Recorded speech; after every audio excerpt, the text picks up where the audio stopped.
Boa noite, ouvintes da Rádio Axé. Aqui com você, o seu amigo Ronaldo Pereira.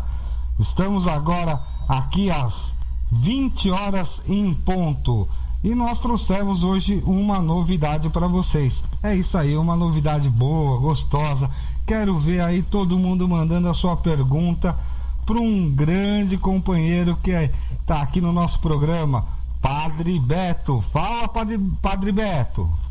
Boa noite, Ronaldo. Boa noite a todos os ouvintes da Rádio do Axé, todos os umbandistas que acompanham essa rádio e também não umbandistas. É um prazer muito grande estar aqui com vocês. Padre Beto, o senhor pode falar um pouquinho da história do senhor pra gente? Bom, eu sou nascido em Bauru, no estado de São Paulo, no interior do estado de São Paulo. Sou filho de pais, de uma mãe extremamente católica, de um pai que foi umbandista, espírita, kardecista também.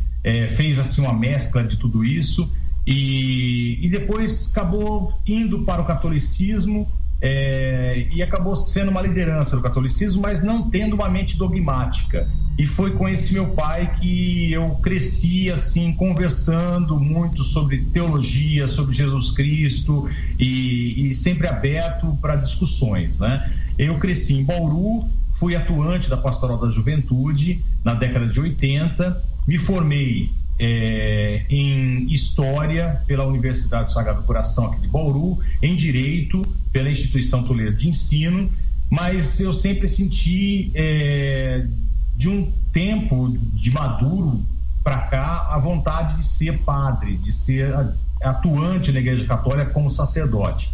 Então, no final da Faculdade de Direito, eu fiz a minha opção, entrei para o seminário depois de ter terminado a Faculdade de Direito.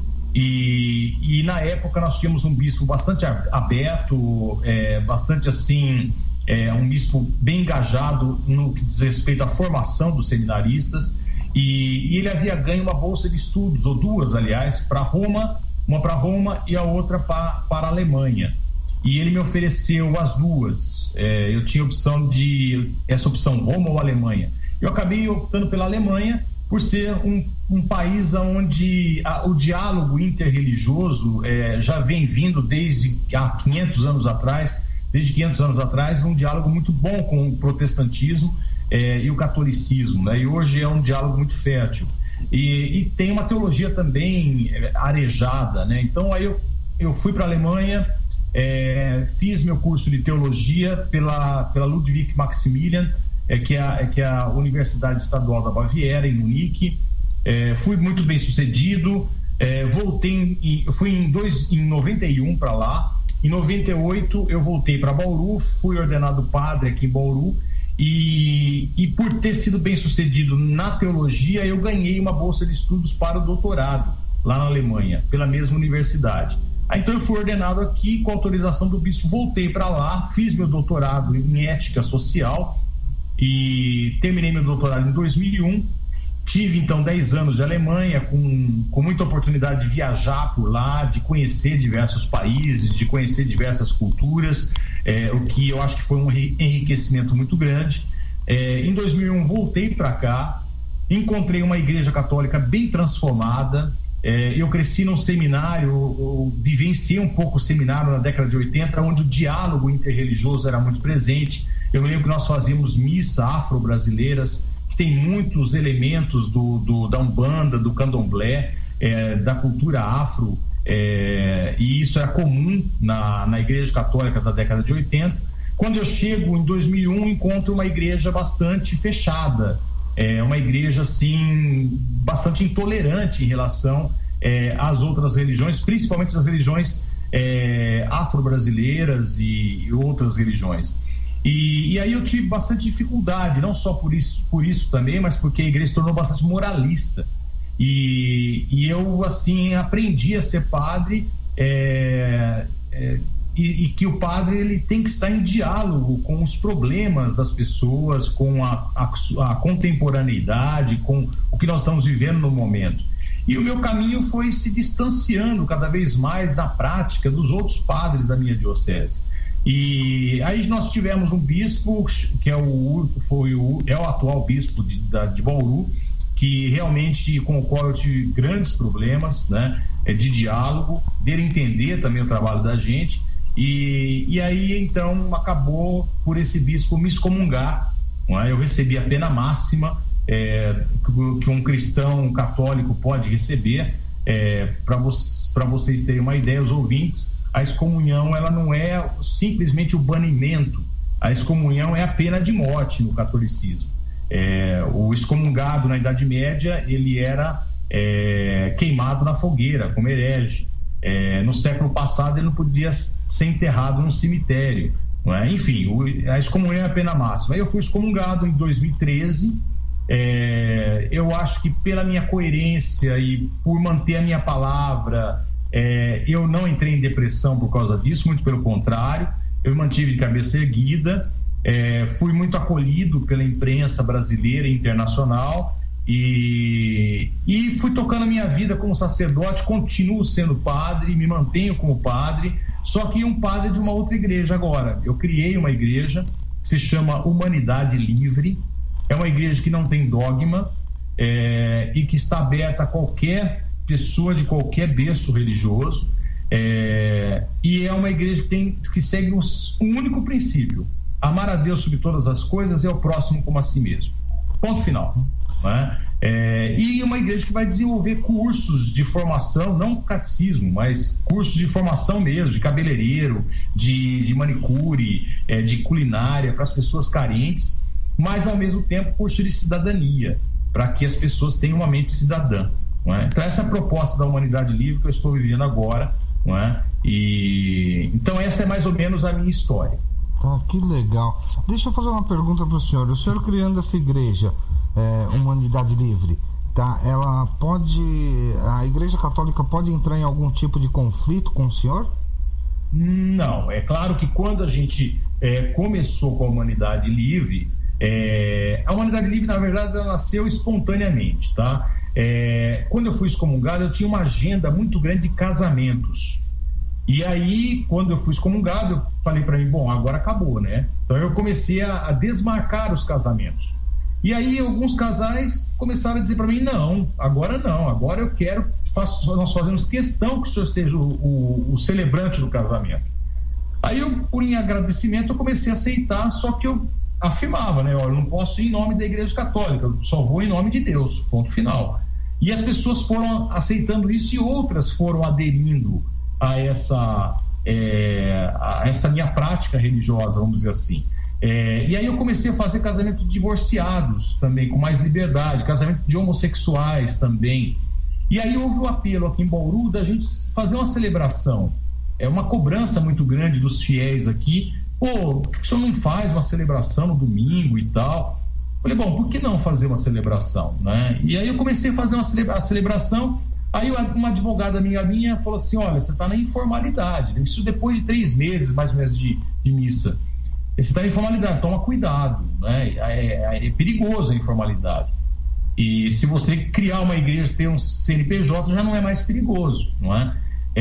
Aí então, falei, bom, já que é para criar, então vamos criar uma proposta que seja nova, não é? Que não seja sectária, que não seja uma coisa assim, eu sou batista, você é não sei o quê, eu não sei o quê. Não, vamos criar uma coisa que não venha a dividir as pessoas, venha a somar. E aí surgiu o nome, Humanidade. Nós somos todos humanos, nós somos livres para crer, para acreditar. É claro que antes de criar a Humanidade Livre, eu sofri sim. Houve uma campanha na Igreja Católica, claro, na rádio, aqui em Bauru, uma campanha para não ir à celebração do Padre Beto. Quem fosse estaria automaticamente excomungado da Igreja Católica.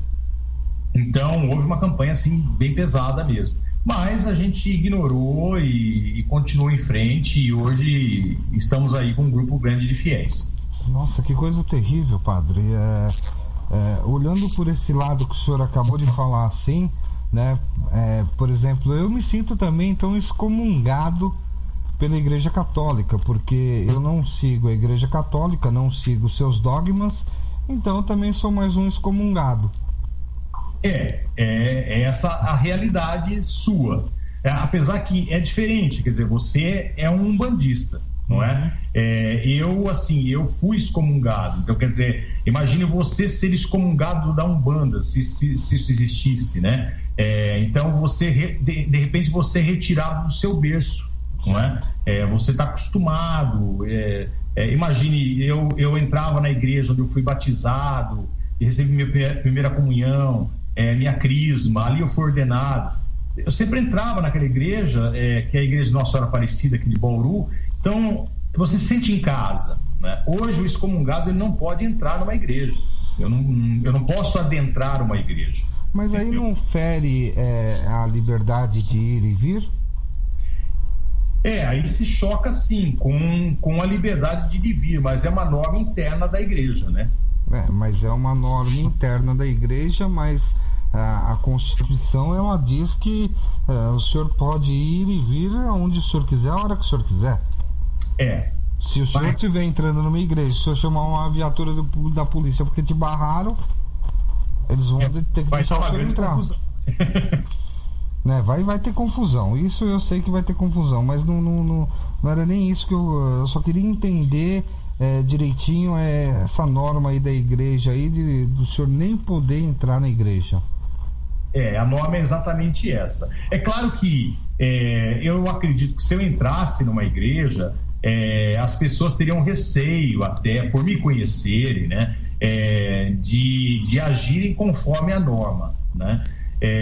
Mas para não haver constrangimento das pessoas ou constrangimento de alguns colegas padres, né, eu evito, é claro, entrar numa igreja. Isso pareceria uma provocação da minha parte, né? Então a gente procura evitar. O senhor segue pelo bom senso. Entendi. A gente na Umbanda não tem a excomunhão, né? A gente simplesmente o que acontece. A pessoa que não segue direitinho, que também nós não temos tantos dogmas como a Igreja Católica. Para dizer a verdade, nós não temos dogmas, né? Então o que acontece? Mas a pessoa que aprontar, não fizer a coisa direitinho, pelo princípio da caridade, humildade, fraternidade, e a gente souber que a pessoa não está fazendo isso, aí a gente vai pegar pesado com a pessoa. Certo, entendi. Entendeu? Então, mesmo porque é preciso realmente manter uma linha que eu digo assim, essencial da religião, não é? Que é a linha do amor, da caridade. Essa é a linha essencial acho que de toda a religião, não é? E a questão do meu banimento, da minha excomunhão, não foi uma questão que atingiu os dogmas. Eu não infringi os dogmas, não é, da Igreja Católica, mas eu discuti regras morais da Igreja Católica. E aí eu desobedeci um dogma. Qual foi o dogma? O meu bispo não gostou das reflexões que eu havia feito sobre a moral sexual da igreja. Aí ele exigiu que eu pedisse perdão e retirasse todo o material da internet, tá? Aí eu me neguei.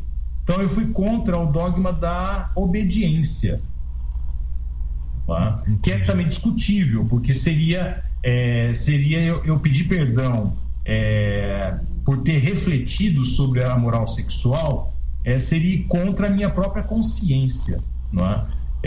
Então o que entrou em jogo ali é a minha consciência e a obediência cega ao bispo. Entendi. E nenhuma obediência pode ser cega. Isso é um absurdo. Não pode. Deve existir um diálogo, né, entre as pessoas, e eu vejo que a Igreja Católica não tem muito diálogo, né? Infelizmente. Interessante, na década de 70 e 80, depois do Concílio Vaticano II, houve um ambiente de muito diálogo, principalmente no Brasil ou na América Latina. Então, pelo menos entre os católicos, então havia um debate muito, muito grande entre o pessoal que frequentava a Igreja Católica, mas depois com o João Paulo II, o Papa João Paulo II, esse diálogo foi se fechando, essa possibilidade de diálogo, né? E hoje a igreja está totalmente hierárquica, né, vertical, sem uma possibilidade realmente livre de debate. Nossa, que coisa. Eu assisti o filme do João Paulo II, né? Eu tenho inclusive daí gravado, né? E eu sempre considerei esse daí um dos papas assim, olha, de um carisma, de um carinho, de um entendimento tão fabuloso. E o senhor falando assim, nossa, cai por terra a imagem que eu tinha do João Paulo. Mas você sabe que não é só você, a grande maioria. Porque João Paulo II foi o seguinte, ele foi uma pessoa que tinha um carisma muito grande, ele era uma pessoa midiática, então ele tinha gestos bem carismáticos mesmo, né? Aquele gesto de descer do avião e beijar o chão do país onde ele estava visitando. Enfim, ele era uma pessoa que sabia se comunicar muito bem com o público, não é? Com as pessoas, mas internamente ele era uma pessoa extremamente conservadora, tanto é que ele vai chamar como seu assessor mais próximo o cardeal Ratzinger, que depois vai se tornar o Bento XVI. Então o seu teólogo, vamos dizer assim, o seu cabeça pensante, não é? Foi um dos cardeais mais conservadores que nós tivemos até hoje no século XX da Igreja Católica. Que por acaso eu nunca gostei do Ratzinger. Esse era a menina dos olhos de João Paulo II. Eu não sei porquê, nunca gostei dele. Eu achei os primeiros discursos dele assim tão banal, tão...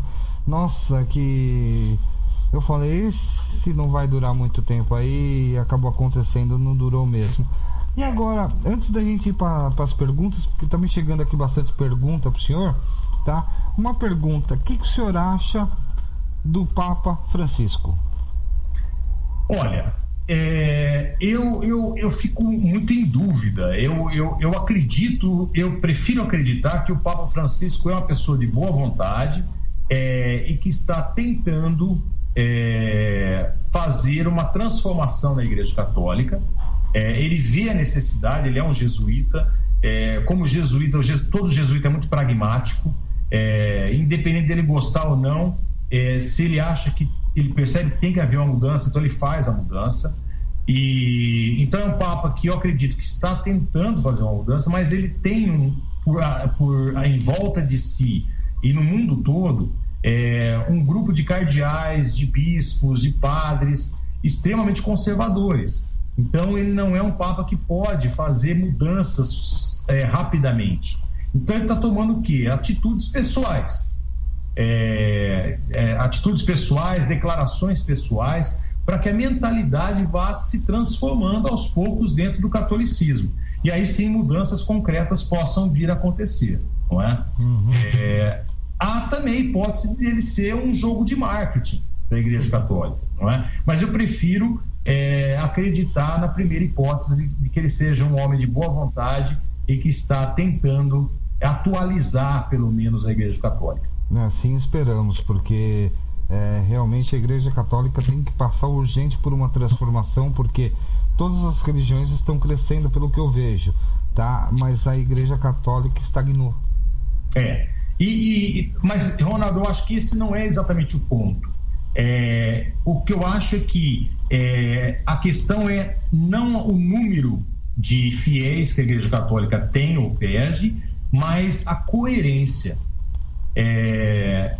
Porque se ela prega, a essência dela é o amor ao próximo, existem certos dogmas ou regras que a Igreja foi criando com o passar do tempo, que são humanas, e que hoje impedem com que a própria Igreja haja com amor perante as pessoas, entendeu? Então eu acho que é mais uma questão da Igreja mudar para que ela seja menos contraditória. Eu acho que esse que é o ponto.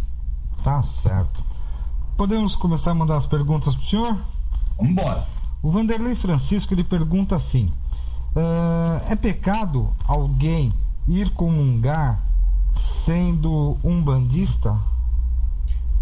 Vanderlei, se eu respondesse como um padre católico, tá? Segundo as normas do catolicismo, é um pecado sim. tá? Mas, Vanderlei, respondendo com a minha consciência, que eu sempre tive, tanto dentro da Igreja Católica como agora fora da Igreja Católica, eu digo para você que não é. Por quê? Quem que está convidado para a comunhão? Quem que está convidado para essa ceia santa, que é a ceia que nós oferecemos na Eucaristia, através da Eucaristia? São todas as pessoas de boa vontade. Para que eu sempre achei um pouco errado essa coisa de a criança tem que fazer o catecismo para ter a primeira comunhão e aí ela pode comungar. Não é bem assim. Eu acho que a comunhão é para toda pessoa, independente se ela fez catecismo ou não fez catecismo, se ela frequenta outra religião ou não frequenta. É a pessoa que quer ser melhor, é a pessoa que ouviu o convite de Deus, dizendo assim: olha, você é meu filho muito amado, eu quero que você seja feliz, eu quero que você seja um ser de luz nesse mundo. A pessoa que ouviu esse convite de Deus é uma pessoa que está convidada à Santa Ceia. Não é? Então, na minha consciência, um bandista, Vanderlei, um evangélico, um católico, e toda pessoa de boa vontade está convidada, não é? E não é pecado de forma alguma, pelo contrário. Muito bem. O Carlos, ele está perguntando assim para o senhor, tá? O que o senhor acha da mediunidade? Olha, Carlos, eu tenho maior respeito frente à mediunidade. Eu sei que existe coisas que o catolicismo não explica. Eu sei que existem coisas entre o céu e a terra que eu mesmo não sei explicar. Eu tive vários contatos e sempre procuro ter contatos com pessoas que têm poder mediúnico, não é? E eu sou uma pessoa, eu sempre frequentei e sempre gostei de frequentar, para ter minha experiência própria, frequentar as pessoas que jogam tarô, as pessoas que jogam tarô com entidades ciganas. Eu tive em Cartagena, na Colômbia, e fui a uma negra que leu a borra de café para mim. Eu tive no Peru e eu tive com um índio quechua que leu as folhas de coca, que é comum lá os índios fazerem. Enfim, eu sempre procurei pessoas com mediunidade, não importa de que linha seja. E eu sempre fiquei surpreendido, não é? E eu procuro, e eu mato o charlatão na hora, viu, Carlos? Por quê? Porque eu sou uma pessoa que é um padre, e o charlatão geralmente ele vai para dois caminhos. Quando ele começa a ler o tarô, jogar os búzios e tal, ou ele vai para o lado do amor, então ele vai dizer assim: olha, tem uma pessoa na sua vida que vai se aproximar de você, começa com a letra M e tudo mais tal. Ou ele vai para o lado do dinheiro: não, vai aparecer um negócio para você, não sei o que e tal. E eu nunca falei que eu era padre, né? Eu nunca chego e falava: eu sou padre da Igreja Católica, né, e tal. Sempre falava que eu era professor. E então o charlatão eu mato na hora, né? Porque ele sempre vai para o amor ou para o dinheiro, que são dois focos que eu não tenho na minha vida. Meu interesse não é o amor romântico, né? Ter uma mulher, e meu interesse não é ganhar dinheiro, não é? Então, mas eu tive revelações surpreendentes, né? De pessoas mediúnicas. Então eu acho fascinante esse mundo, não é? Mas é um mundo que eu não consigo explicar. Entendi. O senhor sabe que uma vez aconteceu uma experiência também comigo meia louca, assim, igual o senhor. Eu sou muito assim, sistemático. Uma vez um amigo meu me chamou para ir num terreiro de candomblé. Eu fui com ele lá visitar o terreiro, muito bonito, tudo tal. Aí chamaram eu para tomar um passe. Tá, fui lá tomar um passe com a entidade. E eu, desde criança, desde nascido, sou um bandista, né? Aí a mulher lá que estava supostamente incorporada virou para mim e falou assim: olha, você tem dois caminhos a seguir na sua vida. Se você não seguir um desses dois, você se prepara que só vai vir coisa ruim na sua vida. Eu falei: tudo bem, o quê? Ela falou: ou você segue a Umbanda, ou você segue um candomblé. Porque para você ser ateu assim do jeito que você é, não dá certo. Aí eu parei, fiquei pensando, né? Aí sabe quando você fica pensando muito tempo para não falar uma besteira, né? Aí eu peguei, saí de perto dela, me dirigi até o chefe do terreiro, falei: aconteceu isso, isso, isso. O que o senhor vai falar para mim? Aí ele pegou e falou assim: vou te pedir desculpas. Eu falei: desculpas não é o suficiente, porque da mesma forma que ela tá se enganando, ela tá enganando outras pessoas. Então o senhor faz alguma coisa, porque a minha religião não é isso. Perfeito. Sabe, eu sou muito, mas muito sistemático nessas coisas, sabe? Eu não admito, sabe? Brincar, eu não admito. Não, sabe? Agora, eu tenho um grande respeito pela mediunidade verdadeira e eu tive experiências maravilhosas, sabe? Em relação a esse fenômeno, né? Que eu infelizmente assim sou ignorante, não é? Em relação a essa questão. Entendi. Padre Beto, tem uma pergunta aqui do Geraldo Araújo. Ele põe assim: pergunta para o Padre Beto se no estudo da teologia ou nos cursos para padre, se existe algum estudo sobre espiritismo, algo assim, uma vez que um padre me disse que às vezes é preciso procurar a Umbanda para resolver alguns problemas. O senhor conseguiu entender? Eu consegui, eu não me lembro do nome dele. Geraldo. Ô Geraldo, como eu estudei na Alemanha, a minha teologia estava mais voltada para outras questões, outros problemas, não é? Outras discussões. Não era uma teologia que estava voltada para o espiritismo ou para as religiões afro, né? Eu não tinha, pelo menos, esse interesse. Então eu não posso te responder essa pergunta. Eu nunca tive uma orientação assim na teologia, né? Ou nunca tive uma matéria na teologia que estudasse a fundo tanto o espiritismo como as religiões afro, e principalmente as religiões afro-brasileiras, não é? Porque a Alemanha está muito distante disso, não é? E então nunca tive contato. Agora, pode ser que sim, pode ser que haja um ramo da teologia no Brasil que esteja em diálogo, não é? Eu posso compreender, não é?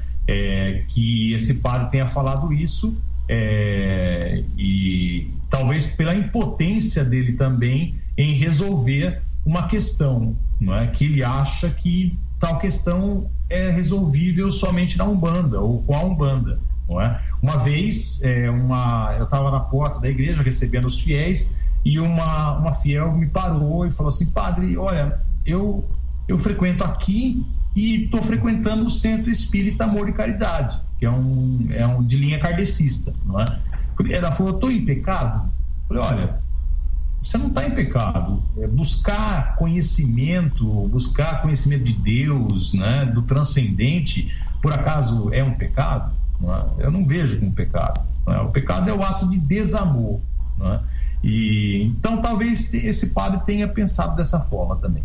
E a gente que, por exemplo, eu sou o chefe de um terreiro, tá? Eu cuido de um terreiro, tá? E a gente que é assim mais, eu digo assim, cabeça fresca. Eu lembro quando minha mãe faleceu, tá? Nós estávamos no cemitério da Vila Alpina, tá? E o que aconteceu? A nossa família inteira sempre foi amigos de pastores evangélicos, de padres. Minha avó, ela cozinhava para as quermesses da Vila Prudente, tal. Então ele estava sempre ali no conhecimento com todo mundo, mas vivendo a nossa religião, tá?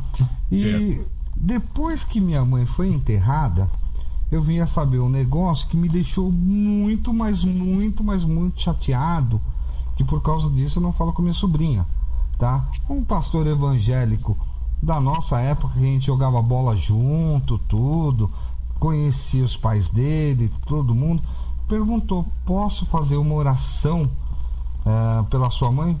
Minha sobrinha falou: não, de jeito nenhum. Aí quando eu soube disso, eu falei: meu Deus do céu, podia estar lá um pastor, um padre, eu mesmo, qualquer pessoa de alguma outra religião, será que uma oração não seria bem-vinda naquela hora? Sabe? Então tem algumas coisas que me chocam profundamente com o ser humano. Sabe? E é gente da minha própria família e me deixou muito chateado, sabe?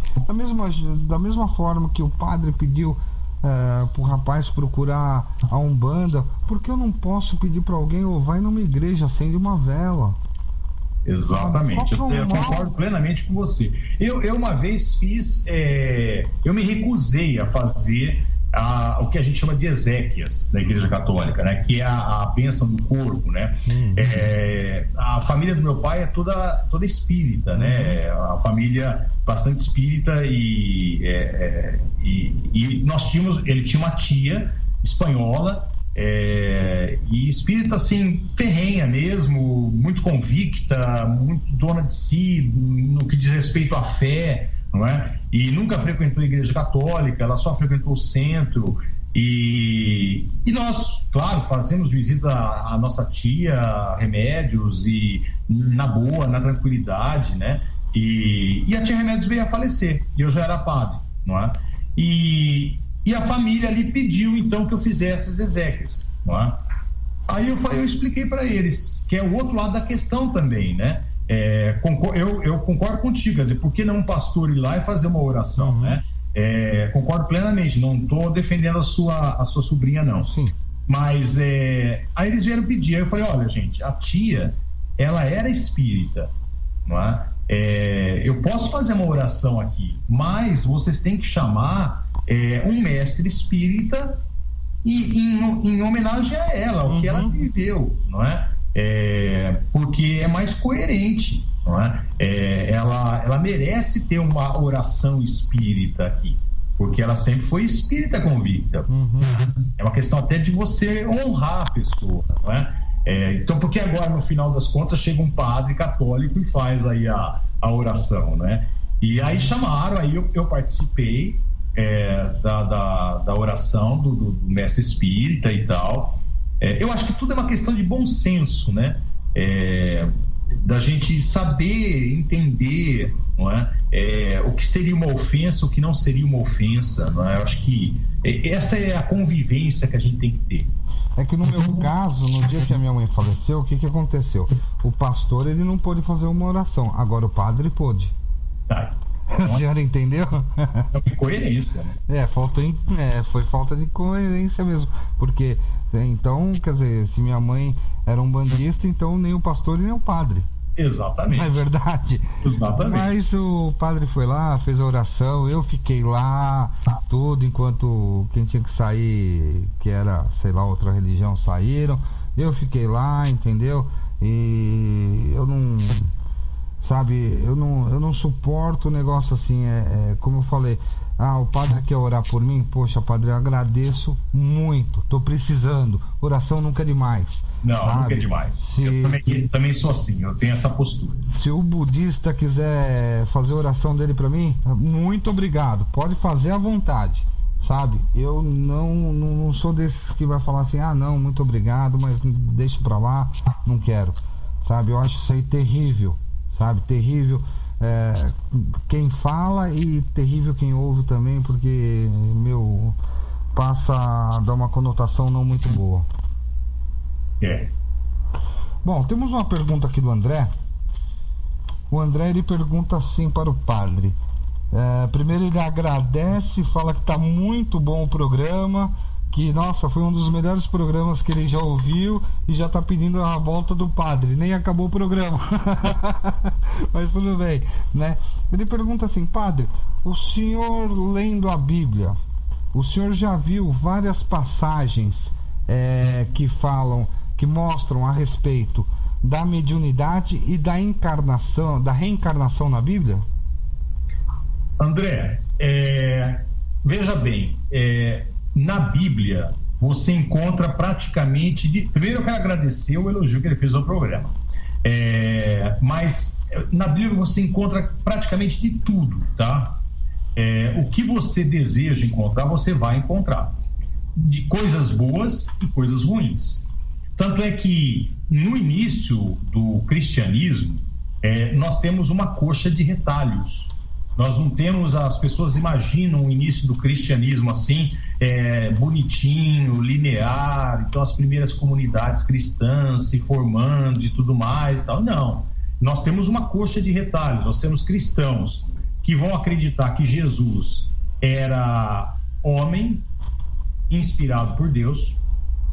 Há comunidades que vão acreditar que Jesus era o próprio Deus e nem sofreu na cruz, porque o corpo dele era de mentirinha.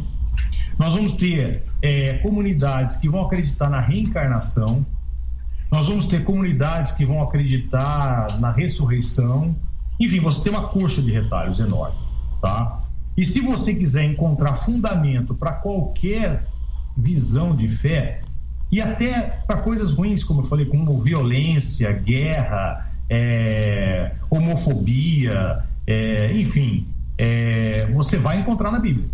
Como também você vai encontrar a submissão da mulher e assim por diante, não é? Então, a Bíblia, tudo depende de como você interpreta. Porque nós não temos como mais resgatar os textos originais da Bíblia. Então, esses textos foram muito modificados, muito transformados, não é? Então, eu não posso dizer para você, olha, André, o que a Bíblia diz é isso. Não, você vai ter textos e textos que vão até se contradizer. Agora, eu não consigo mais afirmar, esse texto é mais verossímil do que o outro. Perfeito? Então, é difícil. Por isso que há diversas interpretações, inclusive hoje. Não é? O que eu posso afirmar é que o Cristo pregou o amor. Que o Cristo pregou o amor ao próximo. De tal forma que ele disse: amem como eu vos amei, dando até a própria vida, se for necessário. Não é? Então, isso é a essência do que eu posso dizer. Olha, isso realmente foi pregado. Não é? Agora, você acha sim textos referentes à reencarnação, não é? Agora, se realmente essa é a interpretação, eu não posso dizer para você. E não estou fugindo como bagre saboado, não. Eu estou falando verdade para você mesmo. Ele me passou aqui, ele falou assim: se você comparar a história de José e de Jesus, não é a mesma? Ou a Bíblia é um plágio? Olha, realmente, se você comparar, não é? Há muitas semelhanças, né? Mas a Bíblia não é um plágio. Você tem que entender o seguinte, que os evangelhos, eles não são biografias. A intenção dos evangelistas não era transmitir como Jesus viveu exatamente, mas o que Jesus é, o que Jesus significa e o que ele pregou. Então, muitas coisas da sua vida são simbólicas e que vão estar em qualquer personagem que vai ser chamado de iluminado, por exemplo, ou então que vai ser um avatar. Então, se você pegar Krishna, Buda e Cristo, ou se você pegar Sócrates, Buda e Cristo, tem até um livro muito bom que tem o título Buda, Cristo, Jesus. Não, Buda, Sócrates, Jesus. Não é? E ele faz a comparação das três vidas. Se você pegar essas três vidas, você vai ver que eles possuem uma pregação de amor, que eles nunca não deixaram nada por escrito, apesar de saberem escrever, que eles não deixaram nenhum objeto de adoração, que eles morreram assassinados. Não é? Por quê? Porque em torno de uma personalidade que traz uma mensagem significativa, quando as pessoas vão escrever, não a sua biografia, mas a pessoa da antiguidade ia escrever o que essa pessoa significava e a sua mensagem, sempre vinha acompanhado de elementos que são iguais. Por exemplo, vou citar um exemplo da Bíblia. A Bíblia sofreu uma influência muito grande do Império Egípcio, antes de sofrer a influência do Império Persa. E todo faraó era filho de virgem. Então, assim que um faraó subia ao poder, imediatamente a sua mãe era declarada virgem. Não é? É exatamente esse o sentido da virgindade de Nossa Senhora. Quer dizer, a Nossa Senhora é virgem porque Jesus é Jesus. E não Jesus é Jesus porque Nossa Senhora é virgem. Entendeu? É um elemento que, para a antiguidade, estava claro, que queria dizer, olha, Jesus é um faraó, Jesus é um rei, Jesus ele é para nós uma figura importantíssima. Entendi. Ele coloca duas coisas aqui. Primeiro ele pede para perguntar assim para o senhor, eu acho que isso daí é uma pegadinha, mas tudo bem, né? Ele pede para perguntar assim, os 10 mandamentos foi psicografia de quem? Eu não sei te dizer. Pode até ter sido uma psicografia. Eu acredito que nem psicografia foi. Eu acredito que os 10 mandamentos são tão básicos que nem precisaram ser psicografados.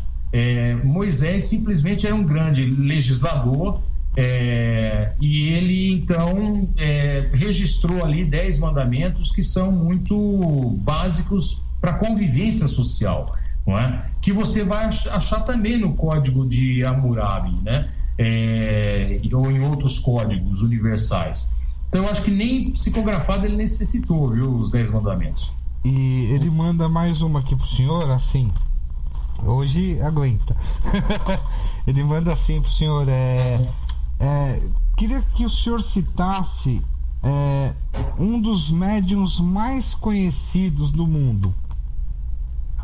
Ô André, olha, eu não posso te dizer um dos médiuns mais conhecidos do mundo. Por quê? Porque eu, apesar de sempre ter tido contato com pessoas espíritas e com o espiritismo, assim, na prática, vamos dizer assim, né?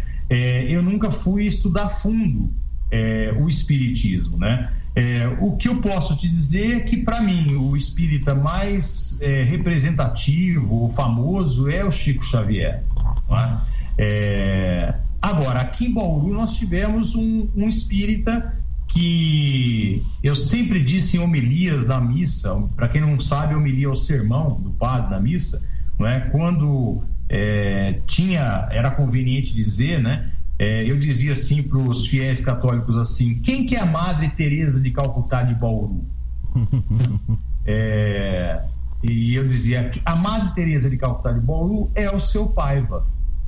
E seu Paiva foi um espírita, ele já é falecido, ele viveu até os seus 100 anos, e ele tinha uma entidade que o protegia, o salvou de uma doença, inclusive, e o seu Paiva dedicou a sua vida inteirinha a cuidar de pessoas abandonadas. Não é? Ele não se casou, ele ficou um ser assim, e era uma pessoa que não aparecia em coluna social, nada disso. Eu cresci ouvindo falar do seu Paiva. A pastoral da juventude da minha paróquia, nós íamos fazer visita à casa da criança do seu Paiva para brincar com as crianças lá, não é? Mas eu nunca tinha visto o seu Paiva, até um dia que o Padre Beto se tornou o Padre Beto, e o seu Paiva me convidou para uma visita, e eu fiquei muito honrado, não é? Então, eu tive contato com os espíritas assim. Agora, realmente, Chico Xavier para mim o médium em si, não é? Tá, agora vamos lá. Ele pede desculpas pro senhor e fala: a pergunta foi capciosa. Tá? Porque para mim o maior médium que teve no mundo se chamou Jesus Cristo. Esses caras são terríveis, eu falei pro senhor. Eu acho que é uma visão que você pode ter do Cristo, sim. Mas é muito legal isso daí, porque o nome do programa fala tudo, é bate-papo, né? Um papo de umbanda. Beleza. Entendeu? É um negócio assim onde a gente vai trocar ideias. Olha, eu vou dizer uma coisa para vocês. Eu não acho ofensa nenhuma ou agressão nenhuma à fé um bandista ou um espírita falar: olha, o maior médium que existiu no mundo é o Cristo ou Jesus, não é? Como muitas pessoas me falam aqui em Bauru: olha, você é o padre mais espírita que eu conheço. Eu não vejo isso como ofensa, pelo contrário, se vem de um espírita, isso é uma valorização muito grande, não é? Então eu acho isso muito legal. Uma vez eu participei de um programa e a pessoa falou assim: Se eu te chamar de macumbeiro, o que você vai falar pra mim? Eu vou dar risada, vou falar, sou macumbeiro sim. Porque a macumba era um instrumento musical feito de uma árvore que os escravos tocavam quando eles tinham a festa e era um momento de alegria. Então eu sou um macumbeiro. Olha, eu não sabia disso. É que esse termo ele foi usado há muitos e muitos anos atrás, quando tinha um terreiro, né? Aí tinha um rapaz que tocava a macumba. Aí o chefe da casa pegou 2 velas e falou pra ele assim, ó, faz um favor pra mim, vai lá fora e acende essas 2 velas em intenção a tal pessoa. Ele foi. Todo mundo que saía do terreiro falava, ih, olha lá o macumbeiro, olha lá o macumbeiro. Aí pegou. Não pode ver um rapaz de branco que ou é médico ou é macumbeiro. Mas tudo bem. Ó, o Geraldo me manda uma pergunta aqui pro senhor. Assim, a Igreja Católica aceitava ou não a reencarnação? Olha, a Igreja Católica não aceitava a reencarnação. A Igreja Católica em si, ela nunca aceitou a reencarnação. Quem vai aceitar a reencarnação é um grupo seguidor de Jesus Cristo, como tinha vários, antes da existência da Igreja Católica, porque nós tivemos um período de 3 séculos praticamente, onde nós não tivemos uma Igreja Católica, nós tivemos o cristianismo como movimento, não é? Nesse cristianismo como movimento, logo depois da morte de Jesus, né, que ele começa logo depois da morte de Jesus, até Constantino, mais ou menos, que é o imperador que vai praticamente começar o processo de formação da Igreja Católica, nós tivemos várias tendências, várias linhas de fé, e uma delas era a reencarnacionista. Então era uma linha das várias linhas que nós tínhamos dentro do cristianismo. Muito bem. A Joana pergunta para o senhor, e o exorcismo? Joana, olha, eu sinceramente, o exorcismo, como ele é praticado na Igreja Católica e nas igrejas evangélicas, eu sinceramente eu não acredito, tá? Eu nunca consegui entender, né? Eu acredito que entidades possam se manifestar, como na Umbanda, como no Candomblé, como em determinados médiuns de outras linhas, mas eu não acredito nessa manifestação e no exorcismo que padres e pastores fazem. Eu acho até a Igreja Católica ela ficou assim um bom tempo deixando isso de lado, agora que ela voltou um pouco a essa questão, né? Mas eu acho que é mais uma concorrência com os evangélicos, né? Eu acho que por isso, mas eu nunca consegui entender isso. Entendi.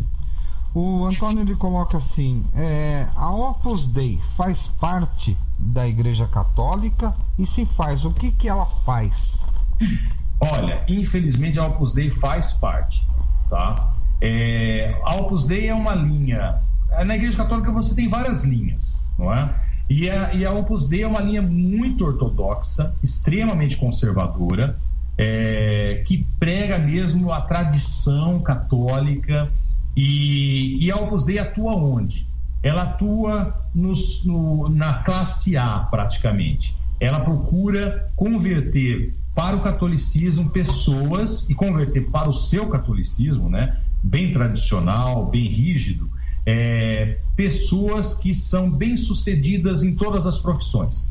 É mais ou menos o que faz o Lions, o Rotary e tal, né? As pessoas bem-sucedidas acabam pertenciam a esses clubes, né?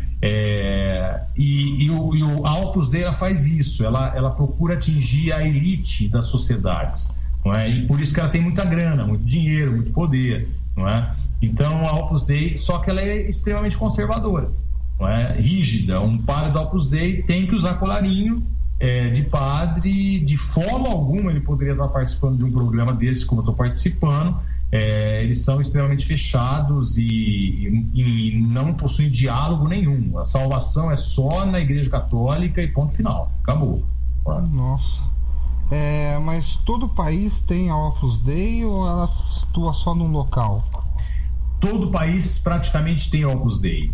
Agora, por incrível que pareça, aqui na América Latina, eles estão muito presentes no Chile, em países latino-americanos e não tanto no Brasil. Entendi. Chile, México, mais ou menos por aí. Entendi. O Marcelo, ele pergunta assim, engraçado, o senhor foi excomungado pela Igreja Católica e os padres, tá, que violentaram crianças? Como é que ele chama? Marcelo. Marcelo, eu mesmo me fiz essa pergunta e várias vezes e coloquei essa pergunta também em vários programas, né? Acontece que a pedofilia é um erro dos padres, de padres doentes, não é? Porque a pedofilia não é a homossexualidade, né? Nós temos que fazer uma diferença aqui. Pedofilia é um desvio sexual, é uma doença, não é? Então ela tem que ser tratada e punida se houver abuso, não é?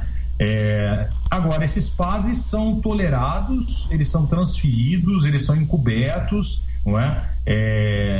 E a gente que simplesmente refletiu, simplesmente colocou a nossa opinião, não quisemos declarar nada, eu não fui contra nada, eu só coloquei que a moral sexual da igreja tem que mudar, tem que se atualizar, não é? A gente recebeu esse peso da excomunhão. Eu acho isso uma injustiça muito grande, não é? Na verdade, um padre que comete pedofilia, ele tem que ser excomungado e tem que ser punido e tratado, não é? Uhum. Tá, antes de passar para a próxima pergunta pro senhor, eu queria falar um negocinho pro senhor.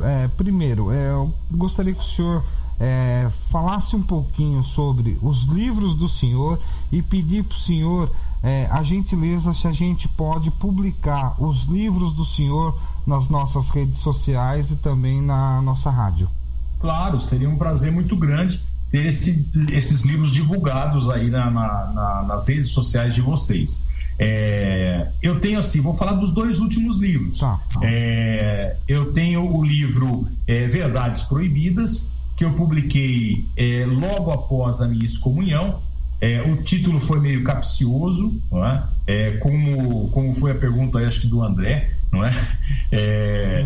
E o título do meu livro também, porque quando eu publiquei o livro Verdades Proibidas, eu publiquei com esse título, né, para deixar a Igreja Católica um pouco tremendo de medo, né? Agora ele está fora, então ele vai colocar os podres, né, para todo mundo. E não, Verdades Proibidas é um livro que trata da hipocrisia social que nós vivemos, né? Nós vivemos numa sociedade que nos educa a ser mais hipócritas do que verdadeiros. Aquela coisa da família, por exemplo, a gente discute umas coisas na família, quando vai na casa da avó, a gente ouve desde criança, não vai dizer isso lá na casa da avó, hein? Sua tia é uma piranha, mas não vai dizer isso para ela, hein? Nem para a avó. Enfim, a gente é educado, as crianças são educadas muitas vezes a serem hipócritas, né? E o Verdades Proibidas trata disso, da hipocrisia em diversas áreas da dimensão humana, tanto a familiar, como a sexual, como a religiosa e assim por diante. Então esse é o Verdades Proibidas, publicado pela editora Alto Astral, e depois eu publiquei Jesus e a Sexualidade. Jesus e a Sexualidade justamente trata da questão como a sexualidade poderia ser vista por Jesus Cristo, não é? Porque o Cristo não vai tratar da sexualidade, não é? Diretamente, mas nós temos muitas pistas, não é? E mostra como a moral sexual das igrejas cristãs causa muito mais mal do que bem às pessoas, não é? E aí são contradições que as igrejas cristãs têm em relação ao mandamento do amor. Então, Jesus e a Sexualidade também está sendo publicado, foi publicado pela Alto Astral, e os 2 podem ser achados nos sites de venda de livros ou nas diversas livrarias que tem pelo país. Entendi. Legal. Então a gente, a partir de amanhã, vai começar a divulgar o trabalho do senhor mais assim com afinco.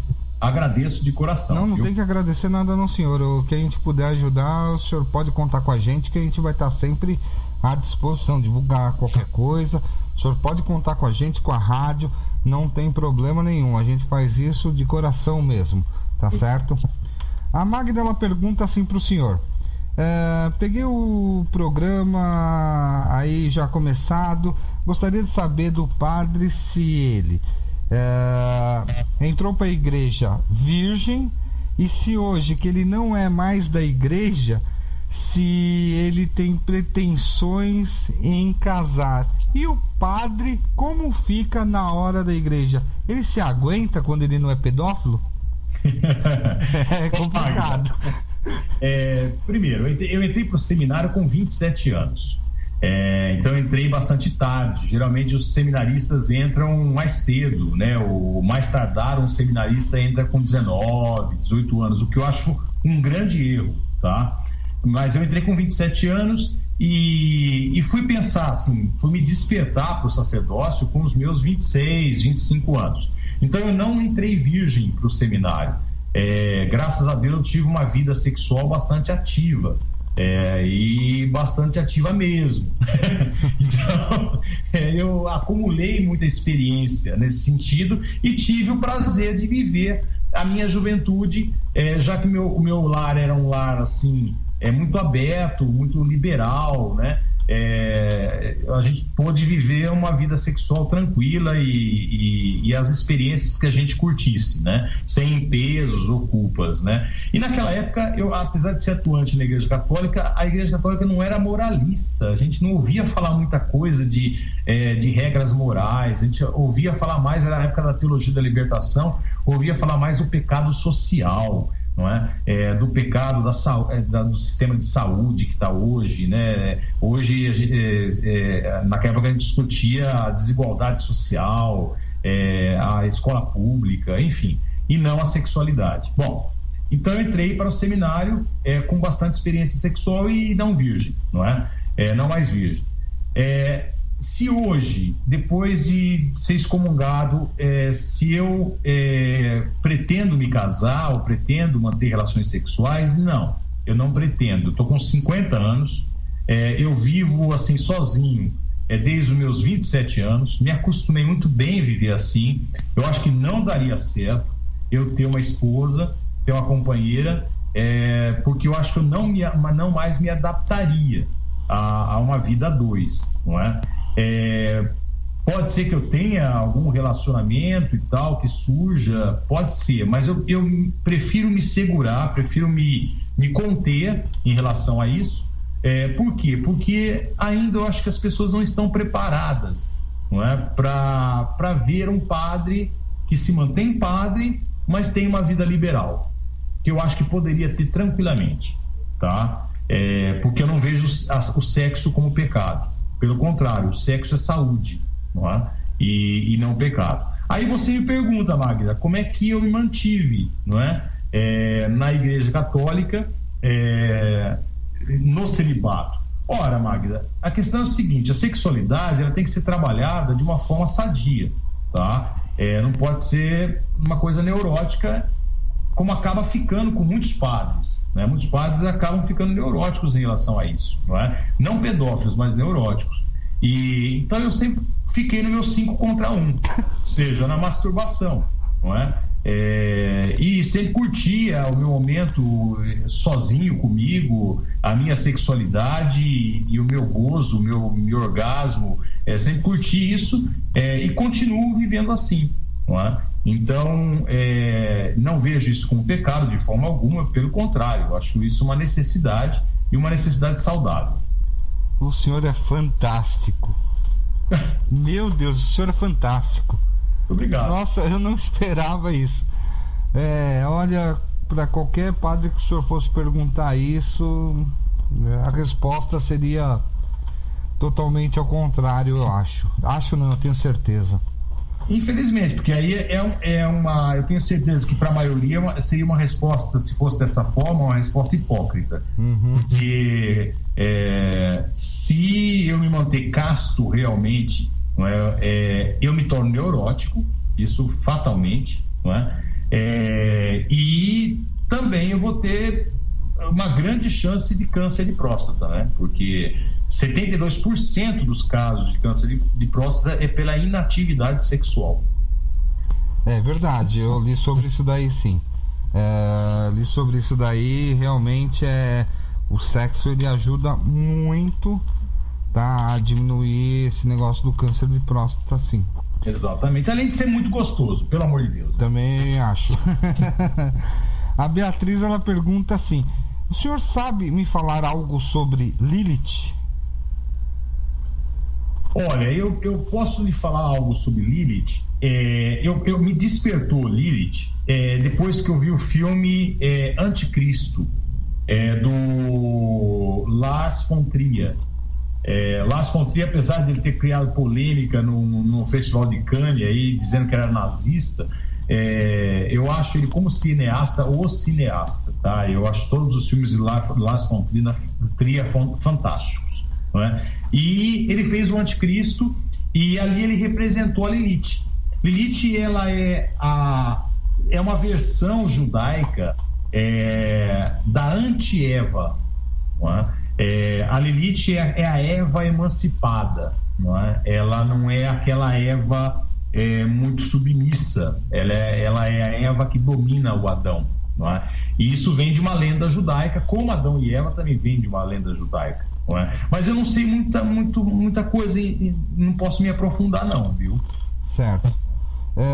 O Júnior, aproveitando o gancho que o senhor deu de Adão e Eva, ele pergunta assim: a história de Adão e Eva, Caim e Abel, Sete, a história de Noé, não era muito conto de fadas, um negócio assim, não? Olha, não é que não era muito conto de fadas, só era conto de fadas. Como é que ele chama? Júnior. Hã? Júnior. Ô, Júnior, são contos de fadas mesmo. Quer dizer, mas não no sentido dos contos de fadas que nós temos hoje, tá?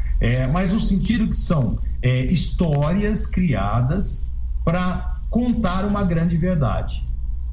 Então, por exemplo, a história de Adão e Eva retrata não a história humana, da humanidade, não é?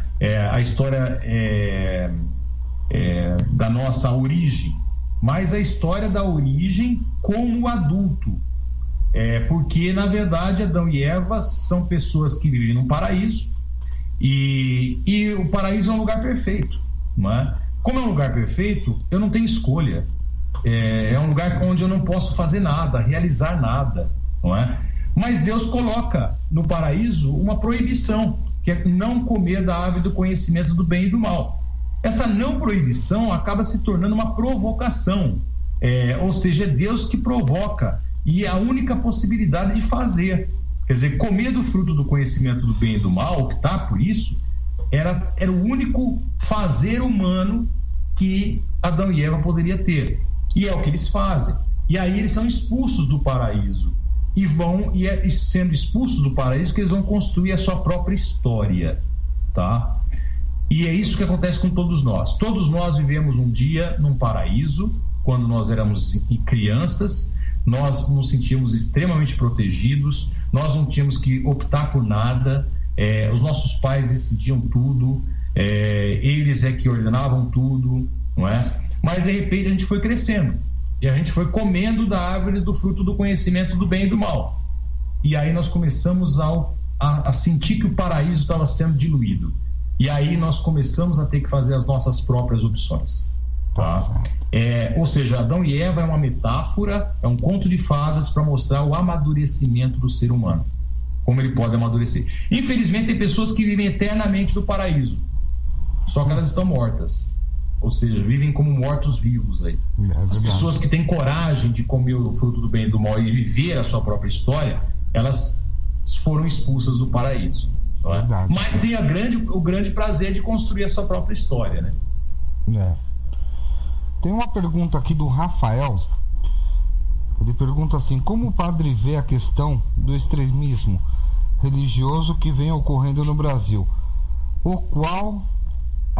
Qual a melhor alternativa para conseguirmos uma sociedade mais ética, respeituosa e justa? Olha, eu acho assim um retrocesso muito grande, algo que não condiz com o século XXI, esse extremismo, principalmente extremismo religioso. Isso é de uma contradição, como eu já disse, violenta. Quer dizer, eu aderir a uma religião e a religião deveria ter a função de fazer com que o ser humano transcenda. E o que é transcender? É ir além daquilo que eu sou no sentido qualitativo, não é? No sentido do bem. Essa deveria ser a função de toda a religião.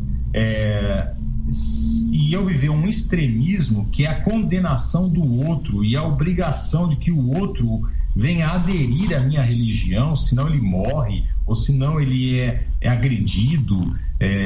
Isso é algo totalmente absurdo, né? Algo que não deveria de forma nenhuma existir.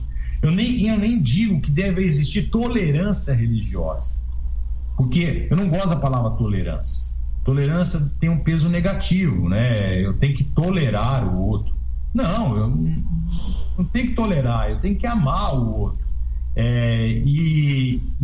Então eu prefiro o respeito, né? Eu tenho que respeitar. Quem sou eu para dizer que a minha religião ela é a verdadeira, ou ela é a verdade, ou ela é só através da minha religião as pessoas têm a salvação? Quem sou eu para dizer isso? Não é? Os fundadores de todas as religiões não vão dizer, não é? Eles vão ter um respeito muito grande.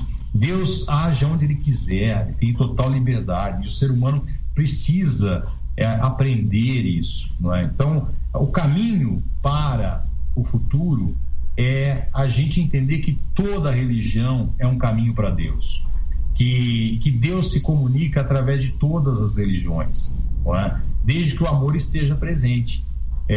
Deus se comunica através da Umbanda, na linguagem de vocês, com a maneira de vocês se expressarem e através das entidades de vocês. Deus se comunica no catolicismo, através da nossa maneira de ser, dos rituais que nós também temos. Deus ele se manifesta através do budismo, da maneira como eles também têm a sua forma de oração e comportamento. Enfim, Deus ele está em qualquer lugar, desde que o ser humano esteja de coração aberto para amar.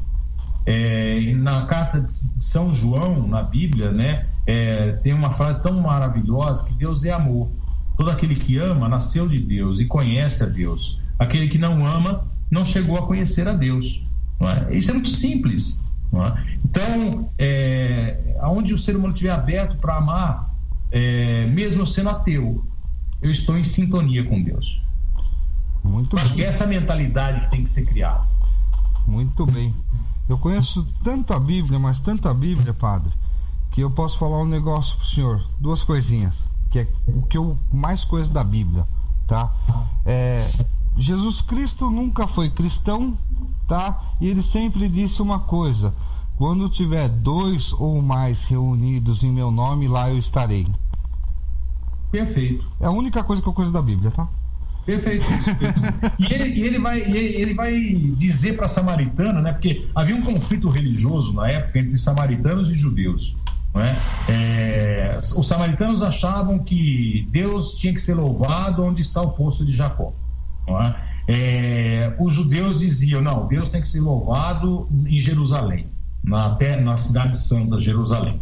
Então havia um conflito, como árabes e judeus hoje.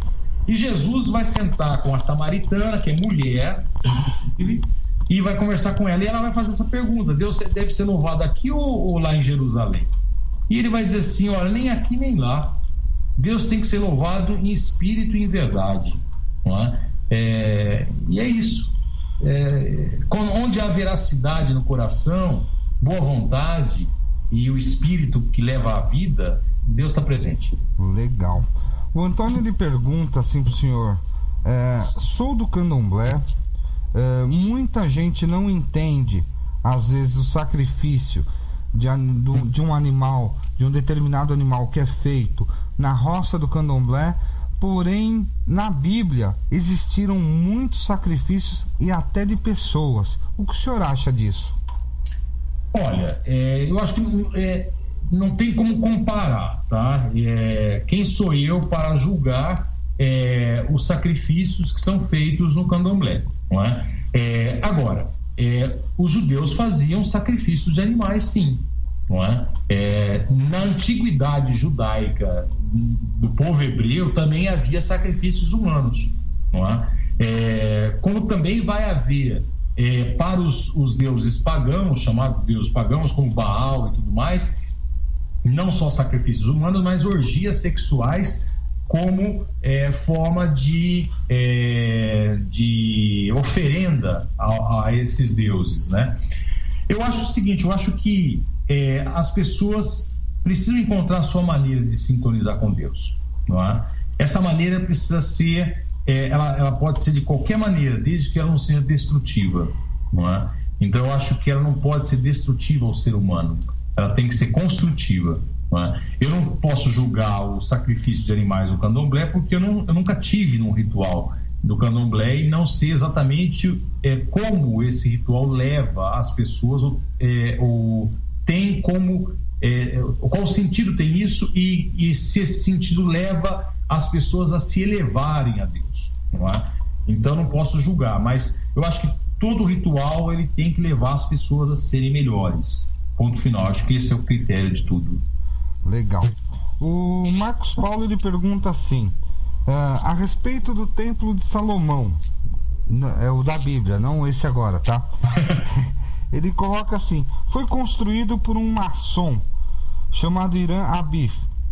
O que o senhor pode falar, ou se o senhor pode falar alguma coisa sobre esse Templo de Salomão e sobre esse construtor? Eu acho isso uma realidade tão distante de nós. Como é que ele chama? Marcos Paulo. Marcos Paulo, eu acho isso tão distante de nós, esse Templo de Salomão, não é? Que não, eu acho as religiões afro-brasileiras são muito mais próximas de nós do que o Templo de Salomão, não é? Eu não conheço muito bem a história do maçom que construiu esse templo, não é? Não conheço muito bem a história da maçonaria, apesar de ter estado em várias lojas maçônicas.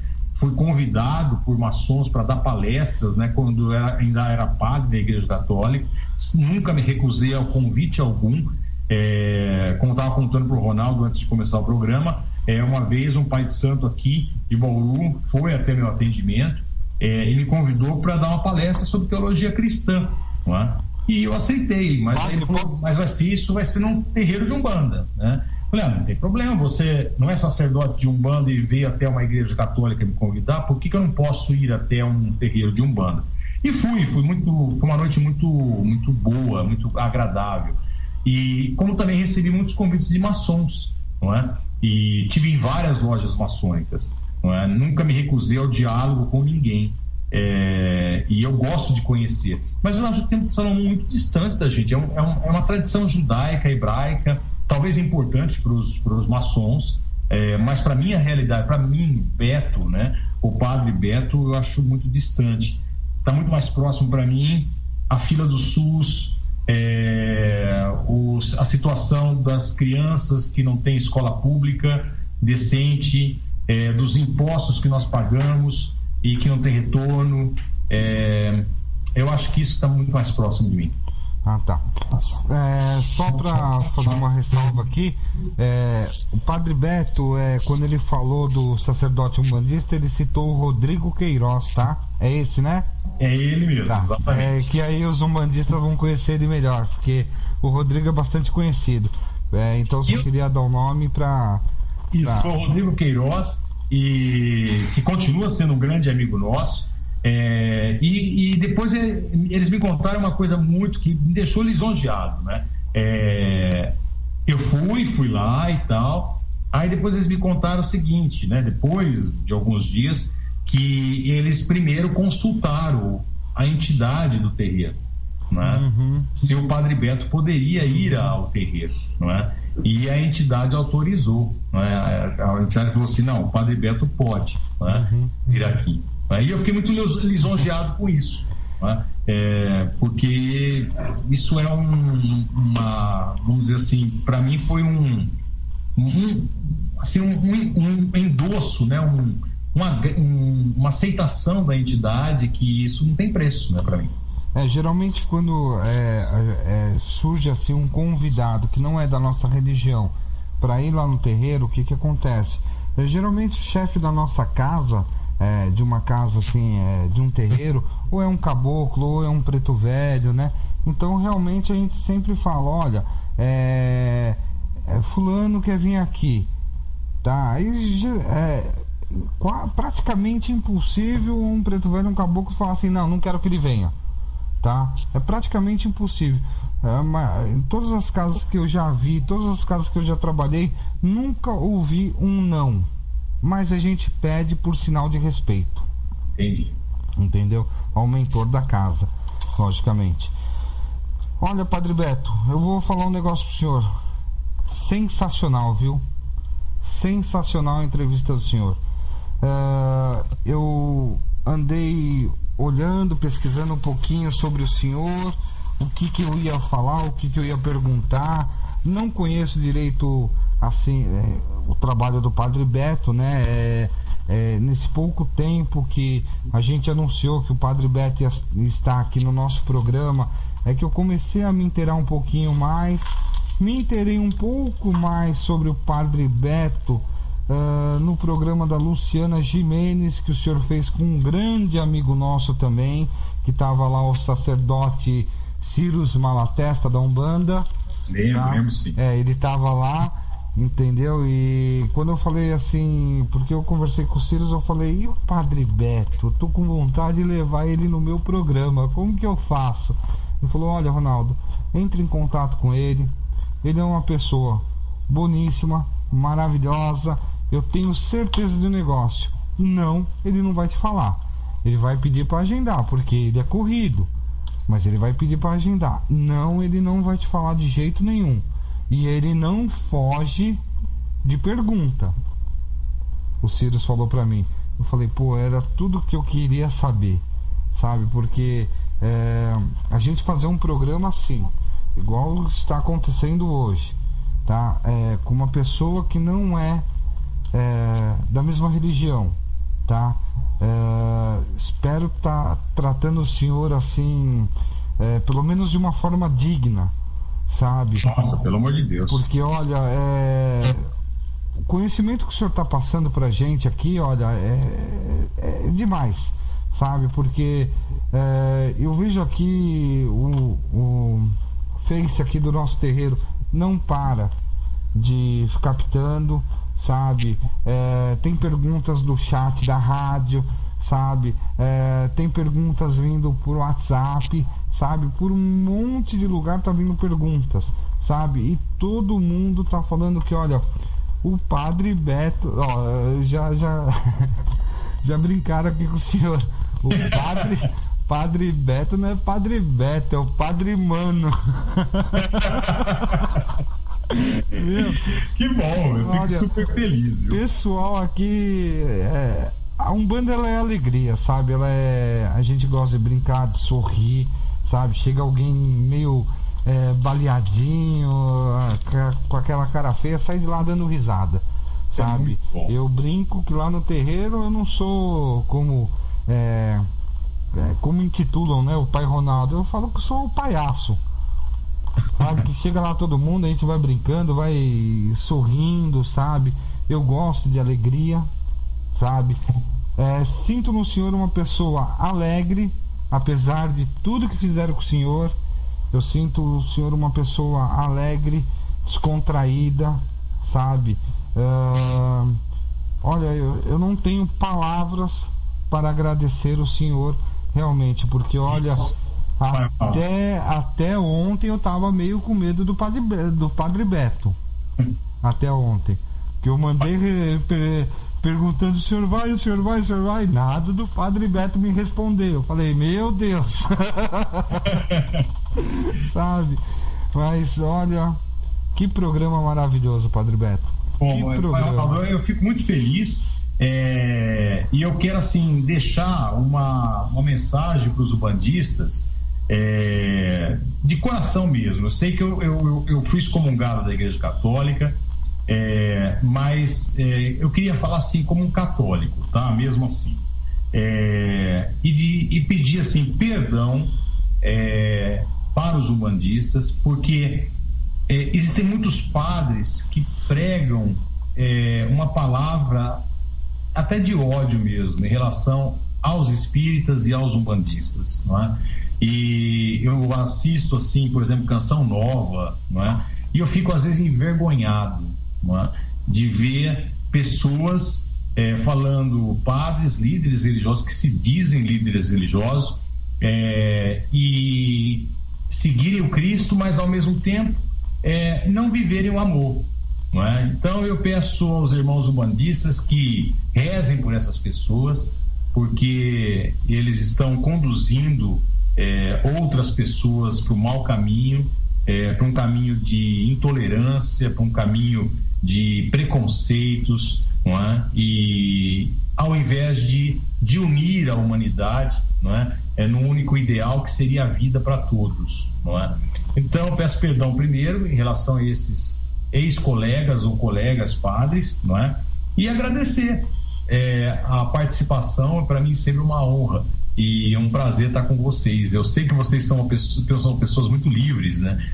Muito alegres, e eu também sou uma pessoa muito alegre e muito livre também, não é? E muito interessada em conhecer as coisas e os mundos que eu não conheço, não é? Então para mim foi um prazer muito grande, Pai Ronaldo. Duas coisas. A primeira quando o senhor estiver aqui pro centro de São Paulo, o senhor entra em contato comigo, que o senhor vai conhecer a nossa casinha, sabe, o nosso terreiro, sabe, faço questão de levar o senhor. Agradecer o Gabriel, falei muito pouco com ele, mas parece ser uma pessoa também fantástica, sabe, nossa, me deu um retorno assim muito rápido. Ele sabe? Mesmo, uma pessoa fantástica, uma pessoa muito pura, viu? Então agradecer muito o Gabriel, sabe, falei pouco com ele, mas foi o suficiente, porque eu sou uma pessoa difícil de se enganar com as pessoas, sabe, padre? Mas muito difícil. Eu achei o Gabriel assim uma pessoa muito, sabe, muito do bem, sabe? Então queria agradecer muito ele, tá? E falar pro senhor, pedir um favorzinho pro senhor, será que o senhor pode fazer? Posso. Dá a bênção do senhor pra gente. Perfeito. Vamos lá então. Ó Deus da vida, nós pedimos, abençoe a todos os nossos ouvintes, os ouvintes da Rádio do Axé, a todos os umbandistas e não umbandistas, a todas as pessoas de boa fé que estão ouvindo nesse momento a rádio, que elas possam ter a sua força, o teu amparo, o teu carinho e a tua proteção.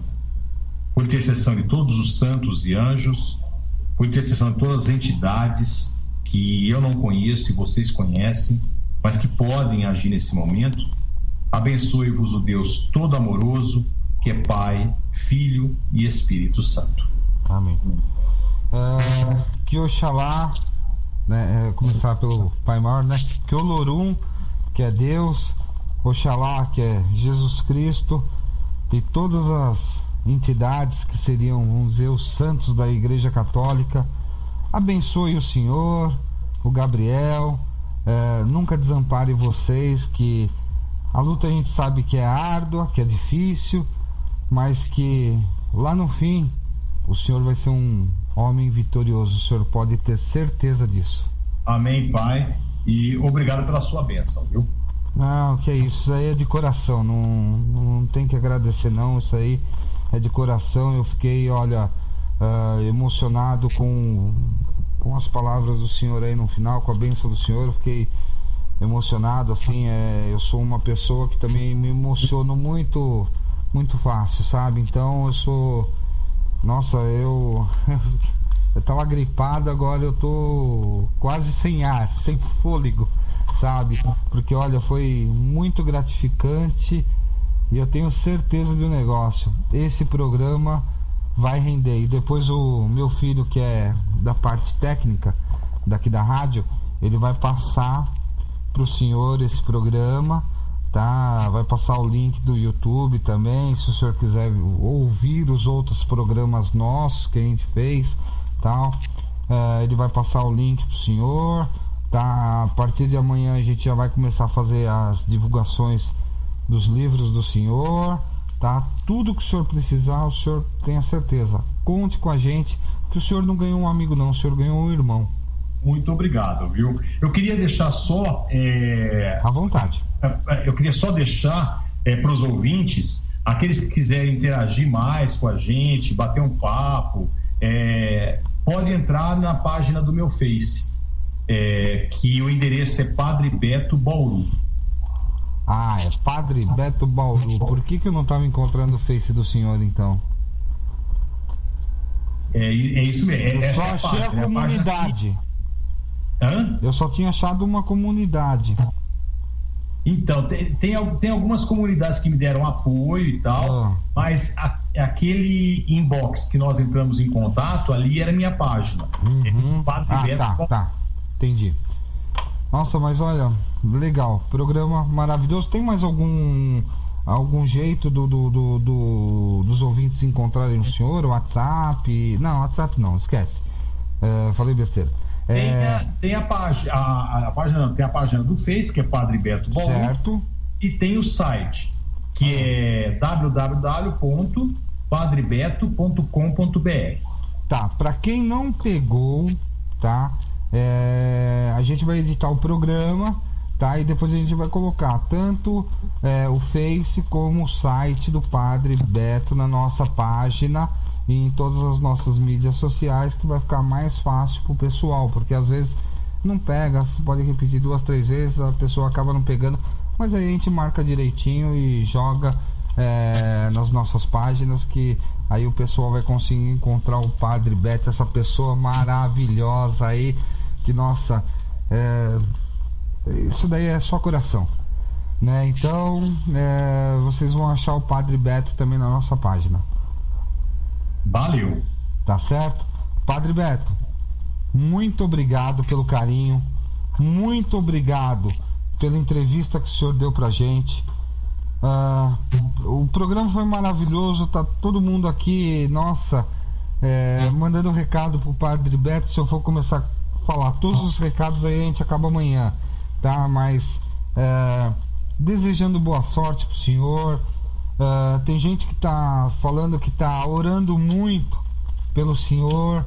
Tem gente aqui que tá falando que o senhor não é desse mundo, tá? Tem gente que tá falando aqui, ó, o senhor é maravilhoso. Tem uma mulher aqui, Alice, ela pegou, vou colocar o que ela falou.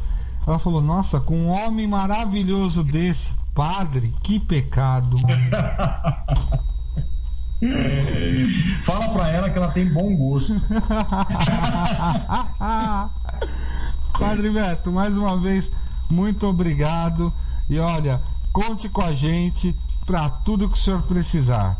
Muito obrigado, eu que agradeço também o convite, e eu conto com as orações de vocês principalmente, tá? Pode deixar, nosso programa então se acaba por aqui. Boa noite a todos.